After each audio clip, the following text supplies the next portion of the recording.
مدرسہ یہ مومنہ ہے، فاطمہ زہرا بنا۔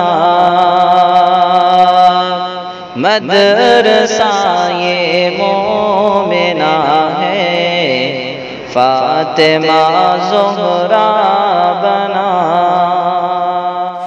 سید الانس والجان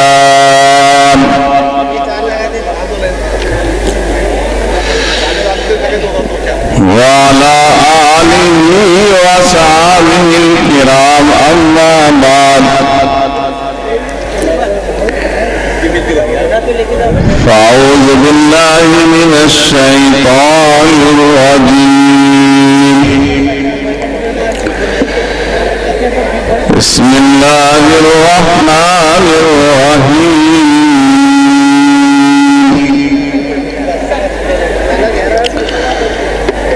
يا أيها الذين آمنوا ادخلوا في السلم كافة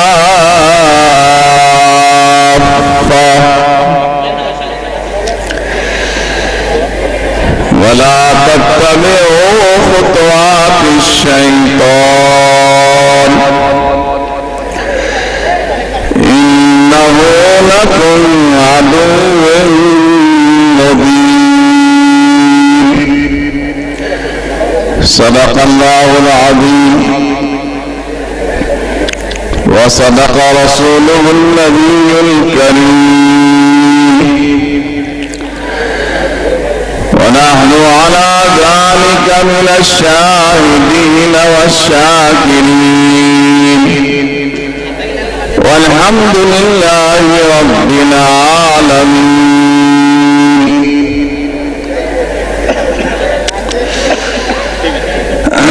قابل احترام علماء کرام، محترم بزرگوں اور بھائیوں، آج الحمدللہ یہ شیگاؤں کے اندر ہمارے حاجی اسماعیل صاحب میر احمد دہو اور ان کے جمیع فرزندہ مولوی نعمت صاحب اور یہاں کے مخلص دوستوں نے یہ اجتماعی شادیوں کا نظم رکھا ہے۔ میں سب سے پہلے ان حضرات کو مبارکباد پیش کرتا ہوں کہ قابل تحسین ہے یہ احباب اور قابل مبارکباد ہے جنہوں نے آج یہ 21 شادیوں کا الحمدللہ اجتماعی نظم رکھا ہے، جس سے ہمارے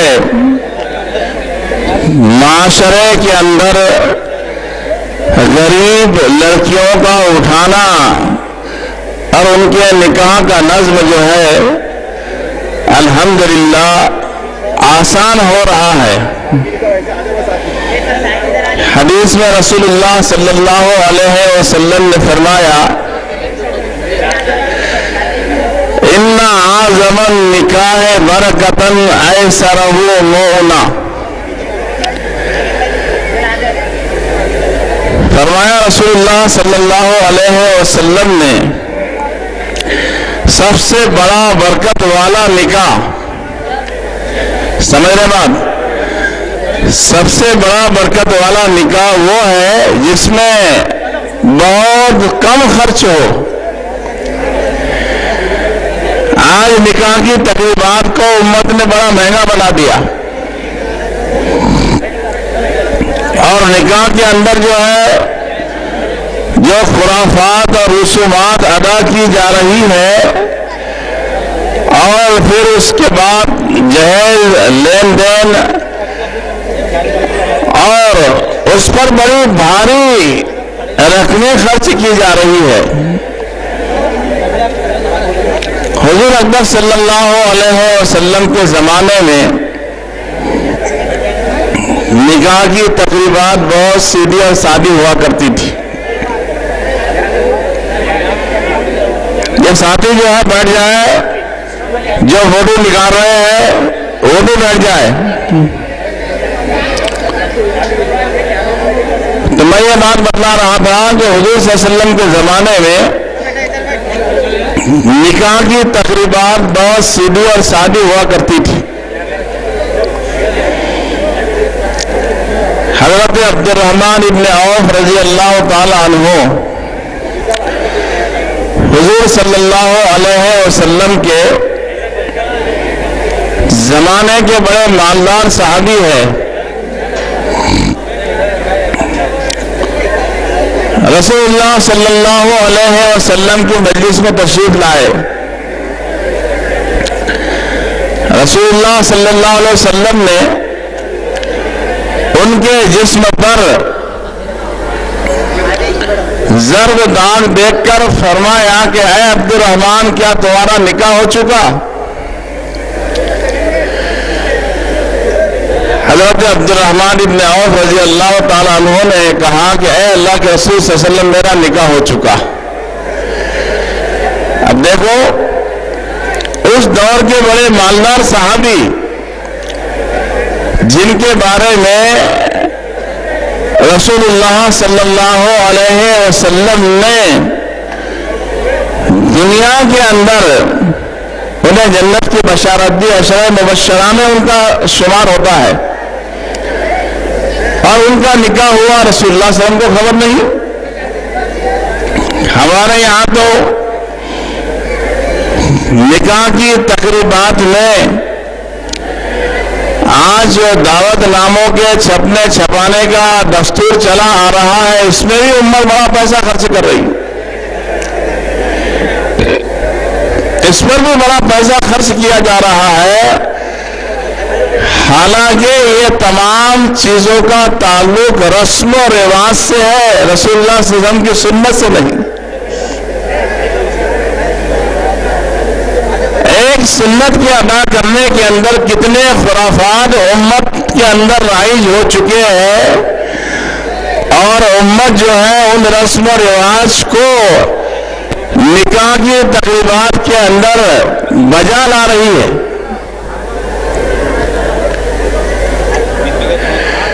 اور ایسی چیزیں جس کا اسلام سے اور رسول اللہ صلی اللہ علیہ وسلم کی سنت سے کوئی تعلق نہیں ہے, وہ چیزیں جو ہے ہمارے تقریبات کے اندر داخل ہو چکی ہیں.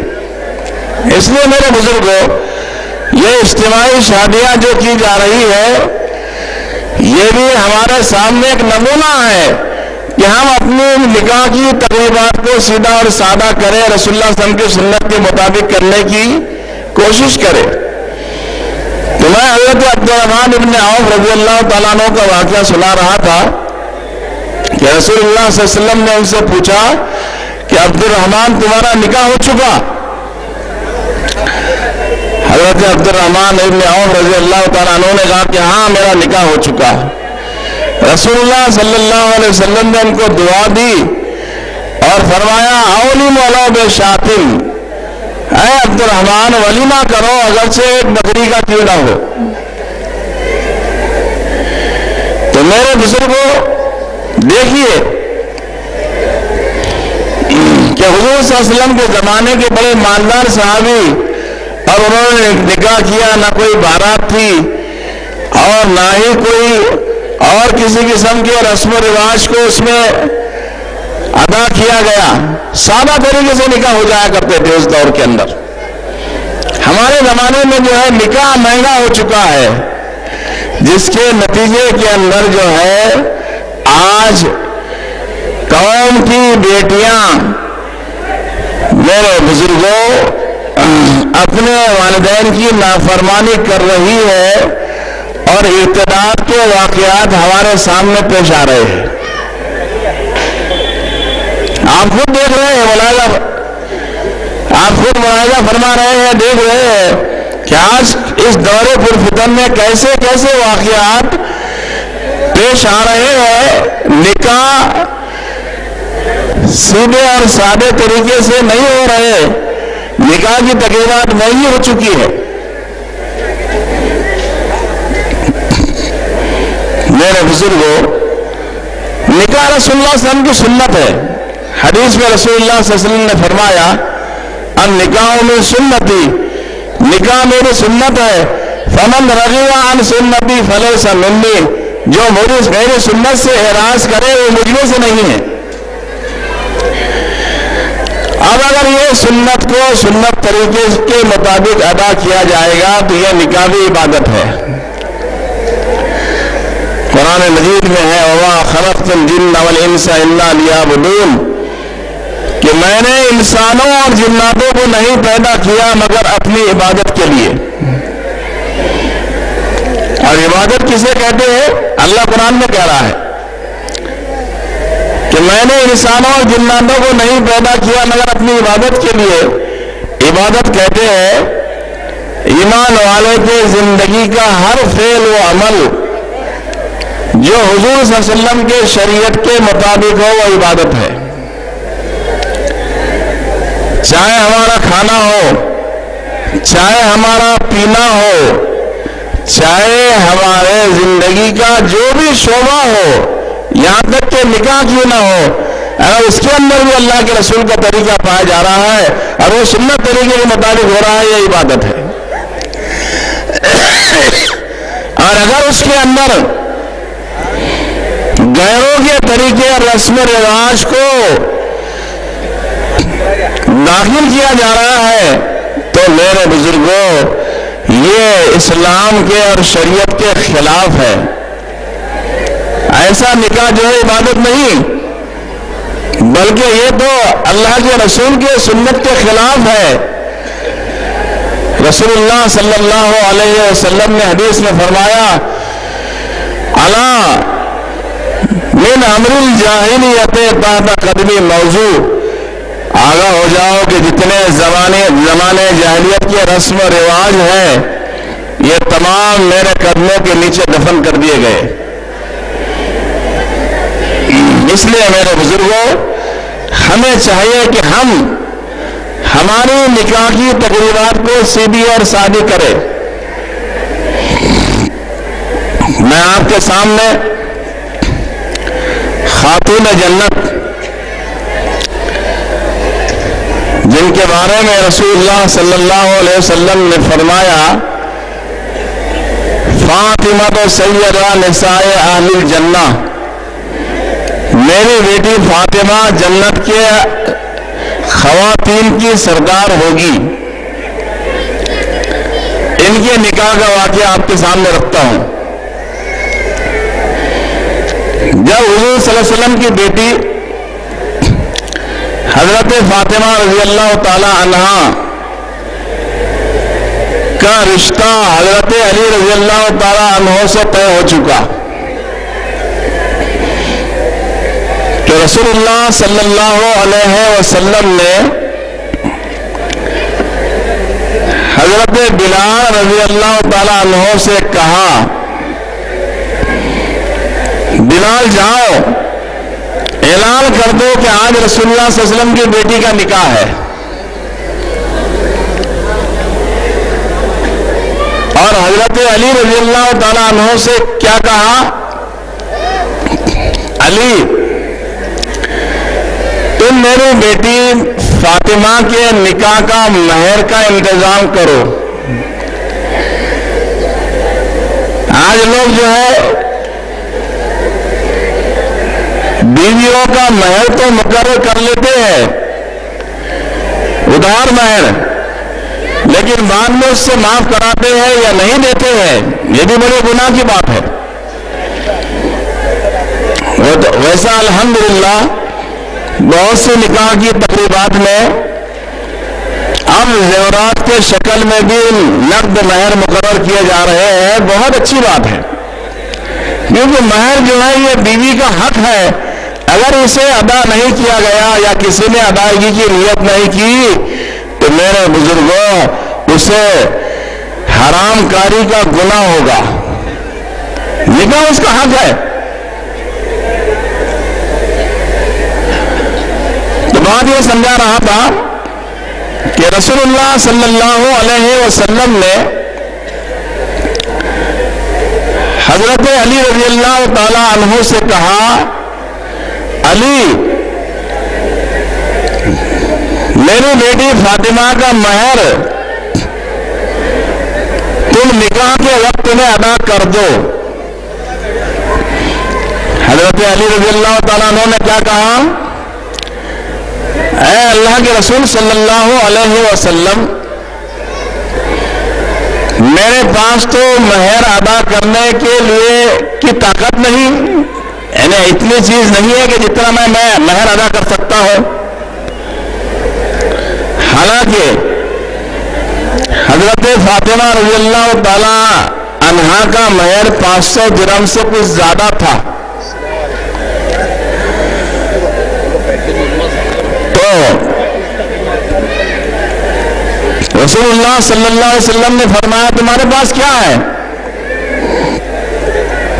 حضرت علی رضی اللہ تعالیٰ عنہ نے کہا میرے پاس میں ایک زرہ ہے جس کو میدان جنگ میں پہنتا ہوں، اور ایک گھوڑا ہے۔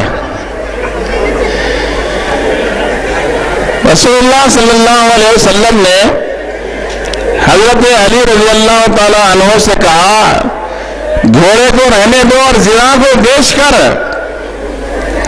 حضرت فاطمہ رضی اللہ تعالی عنہا کے مہر کی تیاری کرو۔ اب حضرت علی رضی اللہ تعالیٰ عنہ وہ زرہ کو بیچنے کے لیے گئے۔ دیکھو کتنی ان کی زندگیاں سادی تھی، زرہ کو بیچنے کے لیے گئے۔ درمیان میں حضرت عثمان غنی رضی اللہ تعالیٰ عنہ سے ملاقات ہوئی۔ حضرت عثمان غنی رضی اللہ تعالیٰ عنہ نے پوچھا کہ علی کہاں جا رہے ہو؟ کہا کہ آج میرا نکاح رسول اللہ صلی اللہ علیہ وسلم کی بیٹی سے ہے اور میں یہ زرہ بیچنے کے لیے جا رہا ہوں۔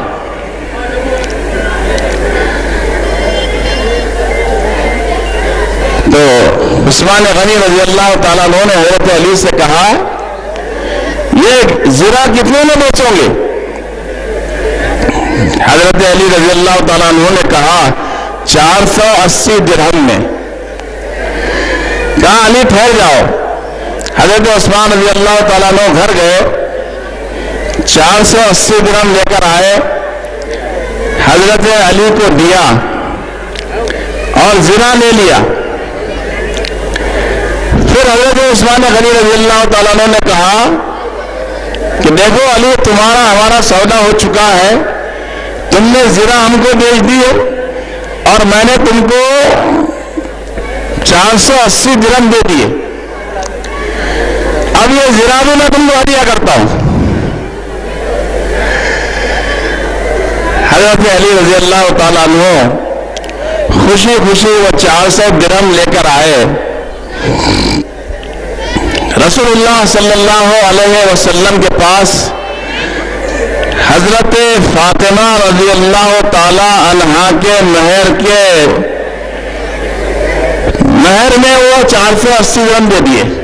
اس کا مطلب یہ نہیں تھا کہ ان کا مہر 480 درہم تھا، ان کا مہر تو 500 درہم سے کچھ زیادہ تھا، لیکن اتنا ہی ان کے پاس تھا اتنا ادا کر دیا۔ رسول اللہ صلی اللہ علیہ وسلم نے حضرت ابو بکر صدیق رضی اللہ تعالیٰ عنہ کو بلایا اور حضرت عمر فاروق رضی اللہ تعالیٰ عنہ کو بلایا، دونوں کو گواہ بنایا اور دونوں کو گواہ بنا کر حضرت فاطمہ رضی اللہ تعالیٰ عنہا کا نکاح حضرت علی رضی اللہ تعالیٰ عنہ سے کر دیا، نکاح ہو گیا۔ بعد میں رات میں حضرت فاطمہ رضی اللہ تعالی عنہا کو حضرت علی کے گھر روانہ فرمایا، پیارے حبیب جناب محمد رسول اللہ صلی اللہ علیہ وسلم نے ساتھ میں کیا دیا تھا؟ جو لوگ آج نکاح کی تقریبات میں جہیز ہے اور نہ معلوم کیسے کیسے خرافات اور لین دین کو داخل کر رہے ہیں، وہ رسول اللہ صلی اللہ علیہ وسلم کے بیٹیوں سے اور آپ کے ازواج مطہرات سے بھی سبق حاصل کرے کہ ان کی نکاح کی تقریبات کتنی سیدھی اور سادی تھی۔ رسول اللہ صلی اللہ علیہ وسلم نے اپنی بیٹی حضرت فاطمہ رضی اللہ تعالی عنہا کو رات میں روانہ کیا۔ ان کے ساتھ میں کھجور کے چھال کا ایک بستر تھا اور ایک چکی تھی، اس کھجور کے چھال ہی کا تکیہ تھا، بس بہت مختصر سامان دے کر ان کو روانہ کر دیا۔ جیسا کہ آج ہمارے یہ اجتماعی شادیوں کے اندر اللہ جزائے خیر نصیب فرمائے ان شادیوں کے کرنے والوں کو، اور اس میں شادیاں جو دلہا اور دلہن والے اس میں شادیاں کر کے جو ہے رسول اللہ صلی اللہ علیہ وسلم کی سنت کو زندہ کر رہے ہیں، ان کو بھی مبارکباد پیش کروں گا کہ آج وہ اس دور پرفتن کے اندر اللہ کے رسول کی سنت کو زندہ کر کر عبادت کا ثواب حاصل کر رہے ہیں۔ حدیث میں رسول اللہ صلی اللہ علیہ وسلم نے فرمایا، من تمسک بسنتی ان فساد امتی فلہ اجر 100 شہید او کما قال علیہ الصلوۃ والسلام۔ جو ایسے دور میں، جس دور میں کہ میری سنتوں کو پامال کیا جا رہا ہو، ایسے دور میں ایک میری سنت کو مضبوطی سے پکڑے گا، اس کے لیے 100 شہیدوں کے برابر ثواب ہے۔ آج رسول اللہ صلی اللہ علیہ وسلم کی سنتوں کے جنازے ہمارے گھروں سے نکل رہے ہیں، سنتوں کو ہم پامال کر رہے ہیں، اور میرے بزرگوں، غیروں کے رسم و رواج ہمارے زندگیوں میں داخل ہو رہے ہیں، ہو چکے ہیں۔ اللہ امت کی ان رسم و رواج سے حفاظت فرمائے۔ اس کا تعلق اسلام سے نہیں ہے، نہ اسلامی طور طریقوں سے ہے، نہ رسول اللہ صلی اللہ علیہ وسلم کی سنتوں سے ہے۔ دیکھو، ایک واقعہ بیان کر کے بات ختم کروں گا کہ مکہ مکرمہ میں ایک شخص کا انتقال ہوا۔ غور سے سنو ذرا، اور یہ واقعہ کوئی قصہ کہانی نہیں ہے بلکہ چشمدید واقعہ ہے۔ لوگوں نے اسے مکہ کے قبرستان جنت المعلا میں دفن کیا۔ اب وہاں جگہ کی کمی ہے، بعض مرتبہ دوبارہ قبریں کھولنے کی نوبت آتی ہے۔ اتفاق سے 2-3 روز کے بعد اس شخص کے قبر کی کھولنے کی نوبت آ گئی۔ حج کا زمانہ تھا، لاکھوں حاجی اس وقت میں مکہ اور مدینے میں ہوتے ہیں۔ جب وہ صاحب جو مکہ کے رہنے والے تھے، مکہ ہی میں انتقال ہوا تھا، ان کے قبر کو 2-3 روز کے بعد کھولنے کی نوبت آئی تو دیکھا کہ اس میں ایک حسین خوبصورت لڑکی موجود ہے۔ لوگوں کو تعجب ہوا، حیران ہو گئے لوگ مکہ والے۔ ایک حاجی صاحب جو پیرس کے رہنے والے تھے، حج کا زمانہ، میں نے کہا کہ حج کا زمانہ تھا، انہوں نے کہا کہ یہ پیرس کی نو مسلم لڑکی ہے، یہودی کی، جس نے اسلام کو قبول کیا اور قرآن کی تعلیم حاصل کی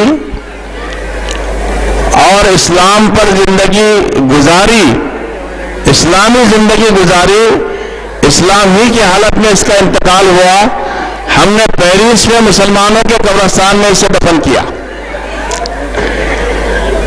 اب پیرس جا کر دیکھا گیا، پیرس جو ہے مکہ سے بائی پلین یعنی بائی ہوائی جہاز 10 گھنٹوں کا راستہ ہے، کتنا دور ہو۔ پیرس جا کر دیکھا گیا تو اس لڑکی کے قبر میں یہ صاحب موجود جن کو مکہ میں دفن کیا تھا، اور اس لڑکی کو اللہ نے مکہ میں اس کی لاش کو نقل کر دیا۔ اس واقعے کو حضرت تھانوی رحمۃ اللہ علیہ نے اپنے ملفوظات میں اور حضرت شاہ مسیح اللہ خان صاحب رحمۃ اللہ علیہ نے اپنی کتاب ذکر الہی میں ذکر کیا۔ جب میں فرانس کا ایک جزیرہ ریونین گیا، اور ریونین چونکہ فرانس کے تحت میں ہے، فرانسی میں ہے، وہاں میں نے بیان میں اس واقعے کو بیان کیا، لوگوں سے تحقیق کی تو میں کہا کہ بالکل صحیح واقعہ ہے، آج بھی وہ صاحب اس لڑکی کے قبر میں موجود ہے۔ اب وہاں کے مکہ اور مدینے کے علماء اور مفتیان کرام حیران تھے، آخر اس سے ایسا کون سا گناہ سرزد ہو گیا جس کی وجہ سے اس کی لاش کو اللہ تبارک و تعالیٰ نے یہود و نصارہ کے ملک میں پھینک دیا، اور ایک یہودی کی نو مسلم لڑکی، اس کا ایمان اور اسلام اللہ کو ایسا پسند آیا، اللہ نے اس کی لاش کو مکہ میں نقل کی۔ علماء حیران تھے، محلے والوں سے پوچھا، مکہ کا رہنے والے تھے، محلے کے لوگوں نے کہا کہ یہ صاحب نماز پڑھتے تھے، سب کچھ تھے، ایسی کوئی بات ہم نے نہیں دیکھی۔ لوگوں نے کہا، علماء نے کہا کہ بیوی خاوند کی رازدہ ہوتی ہے، اس کی بیوی سے پوچھا جائے آخر ایسا کون سا ہے جس کے اندر تھا جس کی وجہ سے اللہ نے اس کی لاش کو مکہ کی مقدس سرزمین میں رکھنا گوارا نہیں فرمایا۔ بیوی سے پوچھا گیا، بیوی نے بتایا میرے شوہر نمازی تھے، سب کچھ تھے، لیکن ایک بات تھی کہ یہ کہا کرتے تھے یہود و نصارہ کا مذہب کتنا اچھا ہے جس میں غسل جنابت بھی نہیں۔ کیا مطلب کہ مذہب اسلام پر مذہب یہودیت اور نصرانیت کو ترجیح دیتے تھے، اس کی وجہ سے اس کی لاش کو بھی اللہ نے یہود و نصارہ کے ملکوں میں پھینک دیا۔ حدیث میں ہے من تشبہ بقوم فہو منہم، جو دنیا میں جس قوم کی مشابہت اختیار کرے گا اللہ تبارک و تعالیٰ اس کا حشر بھی اسی کے ساتھ فرماتا ہے۔ اور قرآن میں اللہ کیا کہہ رہا ہے، جو شروع میں میں نے آپ کے سامنے آیت کریمہ تلاوت کی تھی، یا ایھا الذین آمنوا ادخلوا فی السلم کافہ ولا تتبعوا خطوات الشیطان انہ لکم عدو مبین۔ یا ایھا الذین آمنوا، اے ایمان والو، خطاب بھی اللہ ایمان والوں سے کر رہا ہے، بے ایمانوں کافروں سے نہیں۔ اے ایمان والو ادخلوا فی السلم کافہ، اسلام میں پورے داخل ہو جاؤ۔ اب میں آپ سے سوال کرتا ہوں، قرآن ہم سے کہہ رہا ہے کہ اسلام میں داخل ہو جاؤ، کیا ہم مسلمان نہیں ہیں؟ کیا مطلب آیت کریمہ کا؟ قرآن ہم سے کہہ رہا ہے اسلام میں پورے داخل ہو جاؤ۔ آیت کریمہ کا مطلب یہ ہے کہ ہمارے اعمال سے، ہمارے افعال سے، ہمارے اقوال سے، ہمارے رسم و رواج سے اسلام ٹپکنا چاہیے۔ کہیں ایسا نہ ہو کہ ہمارے اعمال کچھ اسلامی ہو کچھ غیر اسلامی ہو، ہمارے رسم و رواج کچھ اسلامی ہو کچھ غیر اسلامی ہو، ہمارے معاملات اور معمولات کچھ اسلامی ہو کچھ غیر اسلامی ہو، بلکہ ہمارے زندگی کے ہر معاملے سے، زندگی کے ہر شعبے سے، زندگی کے ہر رسم و رواج سے اسلام ٹپکنا چاہیے، بلکہ رسم و رواج سے ہم پرہیز کریں۔ تو میرے بزرگوں، قرآن ہم سے کہہ رہا ہے کہ اسلام میں پورے داخل ہو جاؤ۔ وَلَا تَتَّبِعُوا خُطُوَاتِ الشَّيْطَانِ، شیطان کے نقش قدم پر نہ چلو،